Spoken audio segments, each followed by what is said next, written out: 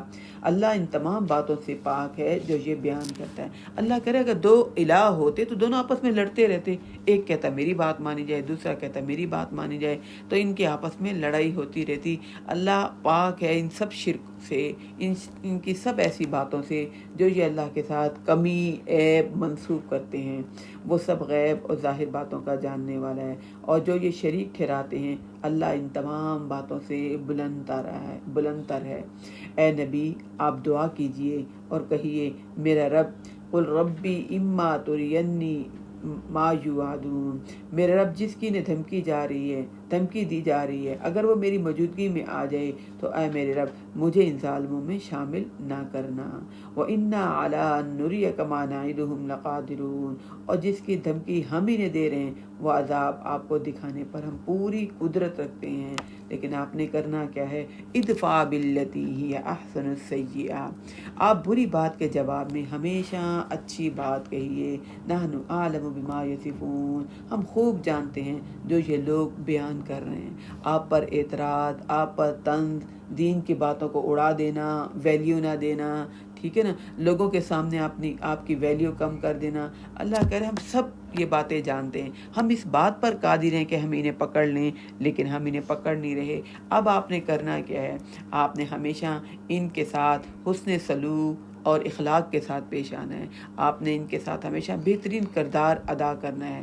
ادفع باللتی ہی احسن السیئہ، آپ بری بات کے جواب میں ہمیشہ اچھی بات کہیے۔ کبھی نہیں ہمارا اسلام یہ کہتا کہ بری بات کا جواب برے طریقے سے دیں، ہاں یہ کہتا ہے اگر بدلہ لینا ہے تو اتنا لے لو جتنے اس نے زیادتی کی، لیکن اگر معاف کر دو تو سب سے اچھا ہے۔ لیکن اگر کوئی طنز و طعنے کرتا ہے تو ہم نے پھر اپنے اخلاق کو نہیں گرانا، ہم نے اپنے اخلاق کو بلند ہی رکھنا ہے، بہترین اپنے کردار اور بہترین اخلاق کے ساتھ، لوگوں کے رویوں کے ساتھ، بہترین اخلاق کے ساتھ چل کے ان کے تمام رویے، برے رویوں کو پھر ہم اس طرح ختم کر سکتے ہیں کہ ہم اچھے بنے رہیں، ہم بہترین سلوک کریں، ہم کردار میں اچھے ہوں۔ نحن اعلم بما یصفون، اللہ تعالیٰ کہہ رہے ہیں ہم خوب جانتے ہیں جو یہ بدتمیزیاں کرتے ہیں، یہ جو آپ پر الزام لگاتے ہیں، جو یہ جھوٹ گھڑ لیتے ہیں۔ وَقُلْ رَبِّ أَعُوذُ بِكَ مِنْ ہَمَزَاتِ الشَّيَاطِينِ، اور اے نبی اکرم صلی اللہ علیہ وسلم آپ کہیے اے میرے رب میں شیطان کی اکساہٹوں سے تیری پناہ میں آتا ہوں۔ انسان کو غصہ تو آ ہی جاتا ہے نا جب کوئی بدتمیزی کرے، یعنی ہم بھی تو انسان ہیں نا، کمزوریوں کے ساتھ ہم جڑے ہوئے ہیں، کوئی اگر ہماری عزت کے ساتھ کھیلے، کوئی ہمارے ویک پوائنٹ کو چھیڑے تو پھر ہمیں بھی غصہ آ جاتا ہے۔ تو اللہ کہہ رہا ہے جب کوئی ایسا معاملہ ہو تو غصے کے وقت اپنے آپ پر ہم قابو نہ پا سکیں تو ہم نے کیا کہنا ہے؟ جیسے کوئی غصہ ہمیں دلائے ہم نے فوراً بسم اللہ بسم اللہ، کچھ اور نہ یاد آئے، اللہ یا اللہ میں آپ کی حفاظت میں آنا چاہتی ہوں، تو بسم اللہ پڑھنا شروع کر دیں۔ لیکن اگر آپ کے ہوش و حواس نارمل ہوں، کام کر رہے ہوتا نا، غصے میں انسان کے ہوش و حواس ہی قائم نہیں رہتے اور انسان کو کچھ بھی یاد نہیں رہتا۔ اگر یاد رہے تو پھر انسان ربی اعوذ بک من ہمزات الشیاطین واعوذ بک ربی ان یحضرون، اے میرے رب بے شک میں آپ کی پناہ میں آتی ہوں شیطان کی اکساہٹوں سے، اور اے میرے رب اس سے بھی آپ کی پناہ میں آتی ہوں کہ وہ میرے پاس حاضر ہوں۔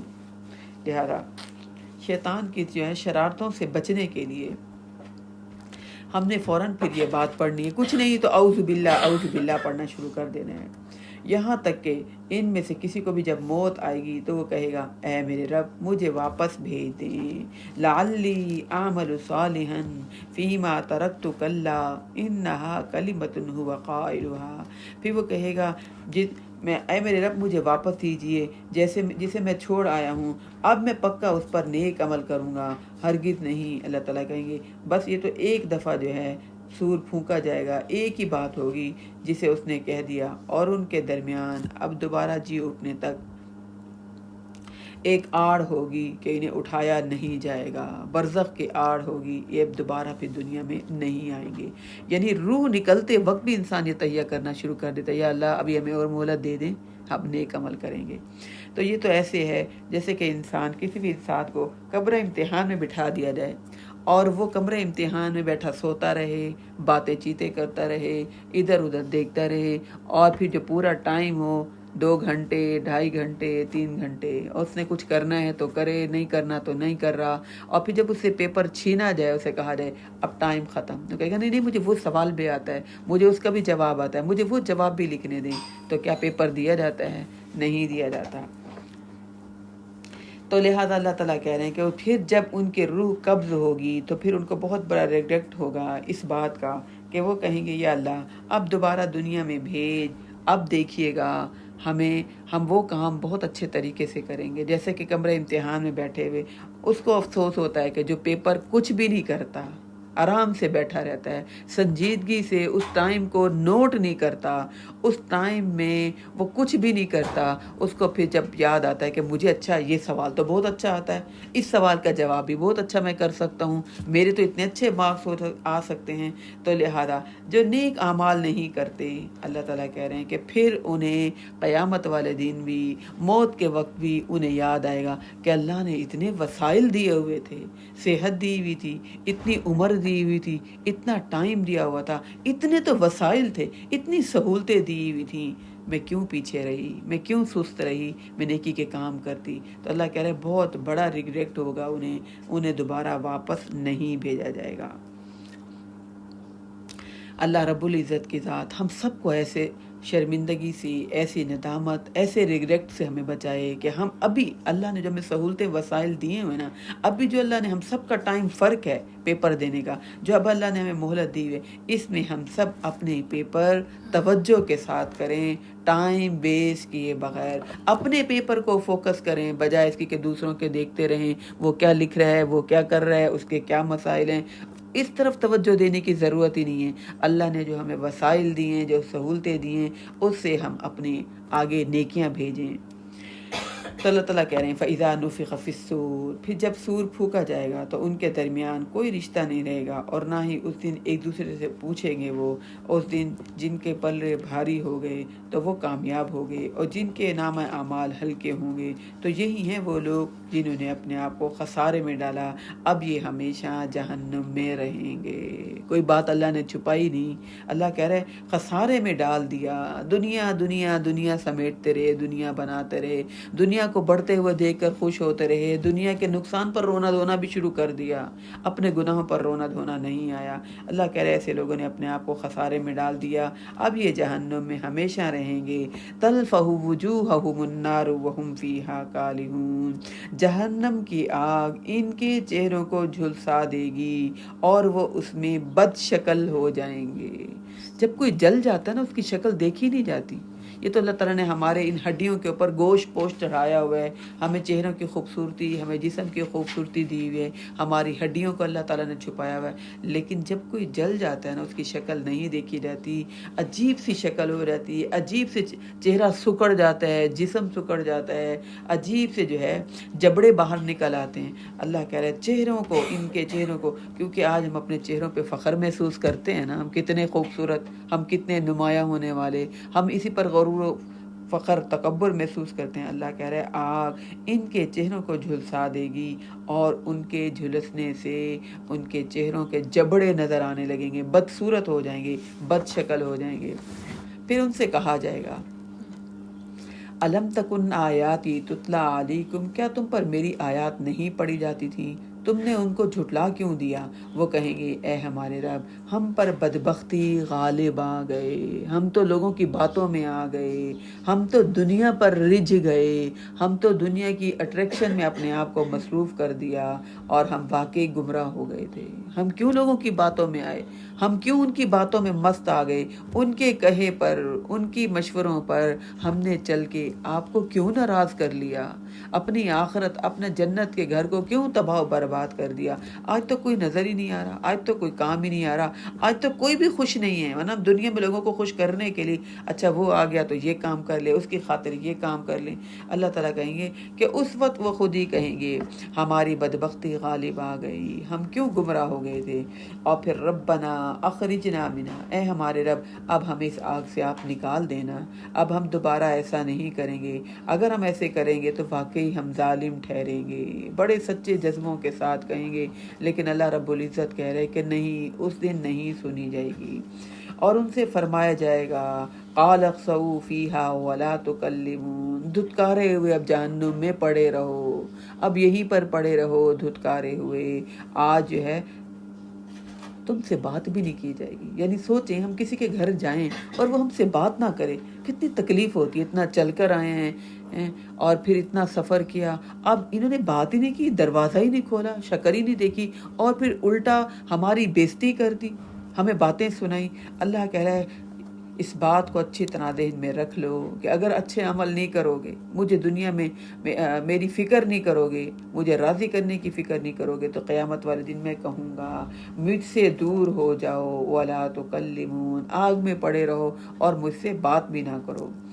انہو کان فریق من عبادی، اصل بات یہ کہ میرے کچھ بندے یہ کہتے تھے اے ہمارے رب ہمیں بخش دے، ہم پر رحم فرما، اور تو سب سے بہتر رحم کرنے والا ہے۔ یہ دعا ہے جو ہم افطاری کے وقت بھی پڑھیں اور ویسے دن میں بھی پڑھیں، ربنا آمنا فاغفر لنا وارحمنا وانت خیر الراحمین، اے ہمارے رب ہم تجھ پر ایمان لے آئے، تو ہمارے گناہوں کو معاف فرما اور تو ہم پر رحم فرما، اور تو واقعی سب سے بہتر رحم کرنے والا ہے۔ تو تم ان لوگوں کا مذاق اڑاتے تھے، حتیٰ کہ ان کے ساتھ شغل کرتے تھے، حتیٰ کہ تم نے پھر میری یاد کو ہی بھلا دیا، تم ان پر ہنسا کرتے تھے۔ کرتے کہ نہیں کرتے دنیا دار لوگ، دیندار لوگوں کا مذاق ہے نا؟ دوپٹے دیکھو ان کے، ہے نا، ان کے چہرے دیکھو، ان کو کہیں جانے کا ہوش نہیں، ان کو کوئی ڈھنگ نہیں آتا، ان کو کوئی مینرز نہیں آتا، اور اب یہ دیکھو کیا کیا یہ ان کی حرکتیں ہیں، ان کو پردے کا پتہ، ان کو اپنی عزت بنانے کا طریقہ نہیں آتا، ان کو کوئی تعلیم کا نہیں پتہ، یعنی اس طرح کے مذاق بناتے ہیں ایسے۔ ان کے ہاں تو بچے بہت ہوتے ہیں، یہ بھی مذاق بنایا جاتا ہے نا، کھانے کو کچھ ہے نہیں، بچے پیدا کرنے کا پتہ ہے۔ تو اللہ تعالیٰ کہہ رہے ہیں کہ پھر اس وقت اللہ تعالیٰ ان سے کہیں گے تم ان پر ہنسا کرتے تھے، آج میں نے انہیں ان کے صبر کا بدلہ دے دیا۔ اللہ تعالیٰ کہہ رہے ہیں کہ جن کا مذاق اڑایا جاتا ہے وہ پہلے ہی کمزور ہوتے ہیں، اور لوگوں کی باتوں کا وہ کہاں مقابلہ کریں، وہ اور کمزوری محسوس کرتے ہیں اور صبر کرتے ہیں کہ ہم ان سے کیا ٹکر لیں۔ اللہ تعالیٰ کہہ رہے ہیں انہوں نے صبر جو کیا، ہم ان سے کہیں گے آج تمہیں صبر کا بدلہ مل گیا، بے شک انہم ہم الفائزون، قیامت والے دن یہ کامیاب ہونے والے لوگ ہوں گے۔ پھر اللہ ان سے پوچھے گا اچھا بتاؤ تم زمین میں کتنے سال رہے؟ وہ کہیں گے یہی کوئی ایک دن یا اس کا کچھ حصہ، اور یہ بات تم شمار کرنے والے سے پوچھ سکتے ہو، یعنی مطلب یہ کہ وہ کہیں گے آپ فرشتوں سے پوچھ لیں جو وہ ہمارے اعمال کا سب ریکارڈ رکھ رہے تھے، آپ ان سے پوچھ لیجئے۔ اللہ تعالیٰ فرمائے گا واقعی تم دنیا میں تھوڑا عرصہ رہے، کاش تم یہ بات اس وقت بھی جانتے ہوتے، ہے نا۔ ہم نے کہیں جانا، ہم کہتے ہیں ایک ہفتے کے لیے تو جا رہے ہیں، تھوڑا سا تو ٹائم ہے نا۔ ہم کیا کرتے ہیں ایک ہفتے کے لیے جب جاتے ہیں چلو بھائی رینج بھی لے کر جاؤ، الماریاں بھی لے کر، کبھی لے جاتے ہیں، ضرورت کا سامان لے کے جاتے ہیں، واپس آ تو جانا ہے، یہیں پر آنا ہے۔ ہاں وہ چیزیں لے جائیں جس کی ہمیں ضرورت ہے، فالتو سامان ہم نہیں لے کر جاتے، بڑے بڑے فرمائشیں ہم نہیں پوری کرتے ہوئے ساتھ لے کر جاتے، اپنے اوپر اکثر برڈن نہیں ڈالتے۔ تو اللہ تعالیٰ کہہ رہے ہیں قیامت والے دن واقعی جب وہ قیامت کا ایک دن 50,000 سال کا ہے، تو ہماری تو اتنی عمریں ہی نہیں ہیں، اور اتنی خواہشات اور اتنی تیاریاں، حتیٰ کہ اتنی تیاریاں ہوتی ہیں اپنے لیے بھی، بچوں کے لیے بھی، اس کے لیے یہ سیٹ تیار کروا لیں، اس کے لیے 2 سیٹ، اس کے لیے یہ پلاٹ، اس کے لیے یہ پلاٹ، اس کے لیے یہ بزنس سیٹ کر دیں۔ کیا ان کو اللہ تعالیٰ ان کی قسمت کا رزق نہیں دیں گے؟ ہم ہی فکر کر کے بیٹھے رہیں گے جب ہم دنیا سے چلے جائیں گے، کیا ان کو رزق نہیں دے گا اللہ تعالیٰ؟ کھپا دیتے ہیں اپنی دنیا، بڑھاتے ہوئے خوش ہوتے رہتے ہیں، ان کی محبتوں میں، دنیا کی محبت اس کے بڑھنے چڑھنے میں خوش ہوتے ہوئے دیکھ کر اللہ تعالیٰ کہہ رہے ہیں واقعی ان کو قیامت والے دن ایسے لگے گا ایک دن رہے ہیں یا دن کا کوئی تھوڑا سا عرصہ رہ کر آئے ہیں۔ تو اتنی مختصر زندگی ہے ہمارے پاس، اتنا تھوڑا ٹائم ہے ہمارے پاس، اس میں عقل مند وہ ہے جو آخرت بنا لے، اللہ کے بتائے ہوئے طریقوں پہ چل لے، ہر لمحہ نیکی کر لے۔ جو ٹائم گزر گیا اتنا اب ہمیں مزید ٹائم نہیں ملنا، تھوڑا ٹائم ہے۔ اللہ کہے گا ہاں واقعی تم تھوڑا عرصہ رہ کر آئے ہو، کاش تم اس وقت بھی یہ بات سمجھتے، تھوڑا سا ٹائم ہے، پتہ نہیں کب بلاوا آ جائے، ہے نا، پتہ نہیں کب اللہ تعالیٰ بلا دیں، پتہ نہیں کب کس وقت روح قبض ہو جائے، ہو سکتا ہے آج آخری دن ہو سکتا ہے آخری ملاقات ہو۔ اس طرف ہم نہیں آتے، ہم کہتے رہتے ہیں آپ ہماری لمبی عمر کی دعا کریں، اور جب وہ کر دے ان کو کہہ دیتے ہیں ہم مطمئن ہو جاتے ہیں ہاں بس اب لمبی عمر ہو جائے گی۔ کسی کو کچھ نہیں پتا کب بلاوا آ جائے، کاش اللہ کہہ رہے تم دنیا میں جانتے۔ افحسبتم انما خلقناکم عبثا، کیا تم نے یہ سمجھ رکھا تھا کہ ہم نے تم نے ایسے بیکار پیدا کیا ہے اور تم ہمارے ہاں لوٹ کر نہ ہوگے، آنا نہیں تھا؟ تو لہذا اللہ تعالیٰ کی ذات بلند ہے، وہی حقیقی بادشاہ ہے، اس کے علاوہ کوئی اور الہ نہیں، وہی عرش عظیم کا مالک ہے اور وہی بلند عزت والا ہے۔ اور جو کوئی بھی اللہ کے ساتھ کسی اور الہ کو پکارتا ہے، لا برہان لہو بھی، تو اس کا حساب اسی کے سپرد ہے۔ اور فإنما حسابہ عند ربی، ایسے کافر لوگ جو ہیں اللہ ان کا حساب لے گا، اور ایسے لوگ کبھی بھی کافر کامیاب نہیں ہوتے۔ لا برہان لہو بھی، تو اس کا حساب اس کے رب کے سپرد ہے، اور وہی ان کا حساب لے گا۔ ایسے کافر لوگ اللہ کو حساب دینے میں کبھی بھی کامیاب نہیں ہوں گے۔ اور آپ ان سے کہیے کہ یہ کہیں، اے میرے رب، رب اغفر ورحم وانت خیر الراحمین، اے میرے رب آپ مجھے بخش دیجئے، آپ مجھ پر رحم فرمائیے، اور آپ تو سب سے بہتر رحم فرمانے والے ہیں۔ ہر دعا میں کتنی عاجزی ہے، اور اللہ تعالیٰ کی تعریف ہے ساتھ میں، یا اللہ آپ تو رحم کرنے والے ہیں، اور اپنے گناہ کا اعتراف ہے۔ تو اس صورت کا آغاز ایسے شروع ہوا تھا کہ مومن کیسے کامیاب ہوتے ہیں، کون ہے مومن، ان کی خوبیاں کون سی ہوتی ہیں۔ تو ہم نے 7 خوبیوں کا تذکرہ پڑھا تھا، اور اس صورت کا اینڈ یہ ہو رہا ہے کہ کافروں کی ناکامی کن کاموں سے ہوگی، اور کافر کیسے کامیاب ہوں گے۔ تو سورۃ مومنون کا اینڈ ہوا۔ اگلی سورت ہے سورۃ النور۔ یہ بڑی اہم سورت ہے، بہت اہم۔ اس میں عورتوں کے مسائل بیان ہوئے ہیں، اور جو مسائل اللہ تعالیٰ نے سورۃ نور کے اندر اور سورۃ احزاب کے اندر، ان 2 صورتوں کے اندر اللہ تعالیٰ نے جو عورتوں کے مسائل بیان کیے اور کہیں نہیں بیان کیے۔ جگہ جگہ توحید کے دلائل، نبی اکرم صلی اللہ علیہ وسلم کی صداقت پر اللہ تعالیٰ بار بار دلائل دیتے ہیں، جنت دوزخ کے قوموں کے تذکرے تو ہم بار بار پڑھتے ہیں، لیکن یہ ان 2 صورتوں کے اندر جو مضمون اتنا اہم ہے کہ اللہ نے صرف 2 دفعہ تذکرہ کیا، کہ بس سمجھ لو، ان باتوں کو بار بار اللہ تعالیٰ نے تذکرہ نہیں کیا۔ نبی اکرم صلی اللہ علیہ وسلم کہا کرتے تھے کہ اپنی عورتوں کو سورۃ نور یاد کرواؤ، اپنی عورتوں کو سورۃ نور کی تعلیم دلواؤ۔ تو یہ سورت 6 ہجری میں نازل ہوئی، جب نبی اکرم صلی اللہ علیہ وسلم ایک غزوہ بنی مستلق سے واپس آ رہے تھے، یعنی جنگ احزاب سے مسلمانوں کو کامیابی ہوئی تھی۔ اس میں تمام منافقین، یہود و نصارہ، مشرکین مسلمانوں کے خلاف متحد ہو کر آئے تھے۔ جنگ نہیں ہوئی تھی، لیکن مسلمانوں نے اپنے مضبوط قدم جمائے رکھے۔ کافر خود ہی تیز آندھی طوفان جب آیا تو ان کا سب کچھ تباہ و برباد ہو گیا، اور وہ سب کچھ چھوڑ چھاڑ کر چلے گئے۔ تو اب ان کو یہ سمجھ آ گئی، منافقین اور یہود و نصارہ اور مشرکین کو، کہ مسلمان ترقی کرتے جا رہے ہیں، اور ان کو یہ سمجھ آ گئی اخلاق کی وجہ سے، متحد ہونے کی وجہ سے، اپنے ایمان کی وجہ سے ان کو برتری ملتی جا رہی ہے۔ اب انہوں نے کیا سوچا؟ انہوں نے سوچا کہ ہم تلوار سے تو ان کا سے مقابلہ کر نہیں سکتے، یہ غلبہ پا جاتے ہیں۔ انہوں نے سوچا ان کے اندر کچھ نہ کوئی ایسی ہم باتیں کریں، ایسے کام کریں، ایسی اخلاقی برائیاں ان کے اندر لائیں جس کے اندر سے یہ کمزور ہو جائیں۔ تو اس کے اندر، اس صورت کے اندر ہم پڑھیں گے حضرت عائشہ پر منافقین نے کیسی تہمت لگائی، ٹھیک ہے۔ سورۃ انزلناہا وفرضناہا وانزلنا فیہا آیات بینات لعلکم تذکرون۔ یہ ایک ایسی صورت ہے جسے ہم نے نازل کیا۔ دیکھیں اللہ تعالیٰ یعنی تاکید پیدا کرنے کے لیے کہہ رہے ہیں، یعنی یہ کوئی ایسی بات نہیں ہے کہ کسی نے خود سے نہیں گڑھا۔ اللہ تعالیٰ کہہ رہے ہیں یہ ایک ایسی صورت ہے، اس کو ہم نے نازل کیا، اور اس میں جتنے بھی احکام ہیں ہم نے لوگوں کو اس پر فرض کیا، اور ہم نے نازل کیے اس میں تمام کے تمام واضح آیات، تاکہ لوگ اس سے سبق حاصل کریں۔ یعنی اس میں ہم عورتوں کے مسائل جتنے بھی احکام پڑھیں گے وہ ایسے فرض ہے جیسے نماز فرض ہے، جیسے روزے فرض ہیں، جیسے زکوٰۃ فرض ہے۔ ان میں اس کے اندر جو عورتوں کے مسائل ہم ڈسکس کریں گے، جو اللہ نے ہمیں بتائے، اس میں چوائس نہیں ہے، دل چاہے تو کر لو، جیسے نفلی عبادت ہے۔ نفلی عبادت میں آپ کے پاس چوائس ہے، نہیں کرتے تو کوئی آپ پر گناہ نہیں ہے، لیکن فرض کو جب آپ چھوڑتے ہیں تو اس پر آپ کی پکڑ ہے، آپ پر گناہ ہے، اور پھر آپ کی معافی نہیں، چاہے جتنی زیادہ آپ کے نوافل، اشراق، چاشت، اذکار، عمرے کتنی مرضی ہو جائیں، لیکن اللہ کہہ رہا ہے جو بات میں نے فرض کر دی اس کو لازماً ہر حال میں کرنا ہے۔ الزانیۃ والزانی فاجلدوا کل واحد منہما۔ زانی عورت چاہے عورت ہو یا مرد، ان میں سے ہر ایک کو منہما مئۃ جلدہ، ان کو 100 کوڑے لگائے جائیں۔ اور اگر تم اللہ اور آخرت کے دن پر ایمان رکھتے ہو تو اللہ کے دین کے معاملے میں تمہیں ان دونوں میں سے کسی پر ترس نہیں آنا چاہیے۔ کتنا سخت حکم ہے۔ زنا مرد کرے یا عورت، کیا کرنا ہے ان کو؟ 100 کوڑے مارنے ہیں۔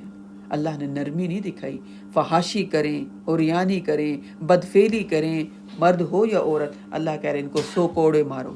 کہتے ہیں اسلام میں بڑی سختی ہے. ٹھیک ہے، اسلام میں ایسے ایسے حکم ہیں جو کہ انسانوں پر ظلم ہے.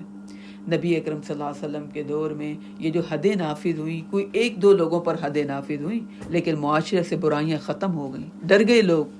آج حدیں نافذ نہیں ہوتی تو لوگ دلیر ہیں، ایسے دلیر ہیں کہ محرم رشتوں کو بھی نہیں چھوڑا جاتا. بیٹا ماں کو نہیں چھوڑتا، باپ بیٹی کو نہیں چھوڑتا، چچا بھتیجوں کو نہیں چھوڑتا ہے.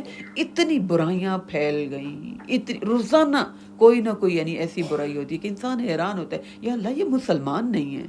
اتنی بدفعلی، اتنی شیطان اپنے اوپر سوار کر لیتے ہیں کہ محرم رشتے کو نہیں چھوڑتے. حتیٰ کہ دادا، یقین مانی میں نے جب یہ ویڈیو بھی دیکھی کہ دادا نے پوتیوں کو نہیں چھوڑا اور بتانے پر مارا پیٹا. یہ تو عورتوں کی حفاظت کرنے والے رشتے تھے، لیکن جب سارا دن گندی چیزیں، گندی باتیں دیکھیں گے اور جب دین کو نہیں سیکھیں گے، جب اللہ کا تعارف نہیں ہوگا تو پھر معاشرہ اس طرح گندگی میں گر جائے گا. قبروں کو نہیں چھوڑتے، مردوں کو نہیں چھوڑ. اندازہ لگائیے. تو اللہ تعالیٰ کہنے زانی مرد اور زانی عورت پر کوڑے لگائے جائیں ان میں سے ہر ایک کو. جی ہاں درہ. اچھا اب یہ کوڑے یعنی تھانے وغیرہ میں جائیں مارے جاتے ہیں، چمڑے کے بنائے ہوتے ہیں انہوں نے، اور وہ مارتے ہیں مجرموں کو، ابھی بھی مارتے ہیں. لیکن کس پر ہوتا ہے؟ چوری پر ہو جاتی ہے، ٹھیک ہے نا، کوئی کسی کا کوئی قتل کر دے اس پر کر دیتے ہیں قید. لیکن زنا پر تو ہمارے ہاں معاشرے میں عام سی بات سمجھی جاتی ہے. بلکہ وہ جو انتظام سنبھالے ہوئے ہیں وہ خود ان برائیوں میں ملوث ہیں، ان کو خود دین کا شعور نہیں ہے. حضرت عمر کے بارے میں آتا ہے کہ حضرت عمر، ان کے بیٹے نے ان کے دور میں شراب پی لی، آپ نے اس کو کوڑے مارے، اور مارنے کے بعد جب مار لی نا بیٹھ کے رونا شروع ہو گئے. محبت تھی نا اپنی اولاد سے، لیکن کہا کہ نہیں، اللہ کا حکم تھا، آج میں نے تم پہ حد نافذ کر دی، اس کے بعد تم یہ برائی نہیں کرو گے. ایسا ہونا چاہیے، یہ ہے ہمارا پیارا دین، ہے نا. وہ میں آپ کو بات بتا رہی تھی نا، وہ 8-9 سال کی بچی کو نماز کا نہیں کہہ رہی، اور کیا بھئی یہ بیمار ہے. یہ جب ماں کے منہ سے یہ لفظ نکل رہے ہیں، تربیت کی کمی ہے، تو بچے کیسے دین کی طرف آئیں گے؟ نہیں آئیں گے، نسلیں نہیں آئیں گی. تو اللہ تعالیٰ کہہ رہے ہیں جو انتظام سنبھالنے والے ہیں ان کو چاہیے کہ کوڑے مارے، ان میں سے ہر ایک کو 100 کوڑے. معاشرے سے برائی ختم ہو جائے گی. بلکہ ہماری ایسے جو سربراہ انہوں نے انتظام بنائے ہوئے ہوتے ہیں کہ یہ شراب خانے ہیں، یہ زنا اور جوئے اڈے یہ ہیں، یہاں کسی کو قریب نہ آنے دیا جائے. ان جگہوں پر ان برائی کرنے کے لیے حفاظت ہو رہی ہوتی ہے. اللہ کہہ رہا ہے ان میں سے ہر ایک کو 100 کوڑے مارو. وَلَا تَأْخُذُكُمْ بِهِمَا رَأْفَةٌ فِي دِينِ اللَّهِ. یہ اس لیے کہ اگر تم اللہ اور آخرت کے دن پر ایمان رکھتے ہو تو اللہ کے دین کے معاملے میں تمہیں ان پر کسی پر بھی ترس نہیں آنا چاہیے، اور مسلمانوں میں سے ایک گروہ ان کی سزا کے وقت موجود ہونا چاہیے. اللہ کہہ رہے دکھا کے سزا دو. سعودیہ میں ایسے ہی ہوتا ہے، جو حد نافذ کرتے ہیں ہاں جی کرتے وہ بھی ہیں، کھلم کھلا نہیں کرتے. اچھا ان کے محرم رشتے تو کم از کم محفوظ ہیں. محرم رشتے کہیں جا کر منہ کالا کرتے ہیں، کہیں اور چلے جاتے ہیں، چھپ کے کرتے ہیں. یہاں تو یعنی محرم رشتے کر رہے ہیں. اچھا بہو اپنے سسر سے محفوظ نہیں ہے، اور اسلام نے کہا نا دیور موت ہے، دیور سے پردہ کرو. ایک گھر میں رہتے ہوئے کیوں کہا؟ دیور تو پھر برائی میں ملوث ہو سکتا ہے، لیکن سسر ہم نے اپنے دادی کو تائی امی کو دیکھا ہوا ہے، ہمارے دادا کو پردہ کر کے بیٹھے تھے. تو یہ کیا ہے؟ یعنی یہ شرم و حیا ہے. آج شرم و حیا ختم ہو گئی ہے نا. کہتے ہیں کیسے ایک گھر میں پردہ کریں، ہے نا. ہم نے سب نے اکٹھے بیٹھ کے کھانا کھانا ہوتا ہے. میری بہو کرتی ہے کہ نہیں کرتی؟ ماں سے پردہ کرتی ہے، دیور سے پردہ کرتی ہے، اس کو پورا اپنا الگ سیٹ اپ بنا کر دیا. لازمی نہیں کہ ہم سب اکٹھے بیٹھیں. اس سے کیا پیار محبت بڑھتا ہے؟ کبھی بھی نہیں بڑھتا. اللہ کے حکم کو نافذ کرو، برائیاں ختم ہوتی ہیں اور ایک دوسرے کی عزت رہتی ہے. ٹھیک ہے نا. کبھی بھی شیطان آپ کو پھر اکساتا ہی نہیں ہے کہ آپ برائی میں ملوث ہوں. یعنی جب پردہ کرتے ہیں، سیپریٹ رہتے ہیں، شرم و حیا میں رہتے ہیں، برائی کا چانس ہی نہیں ہے.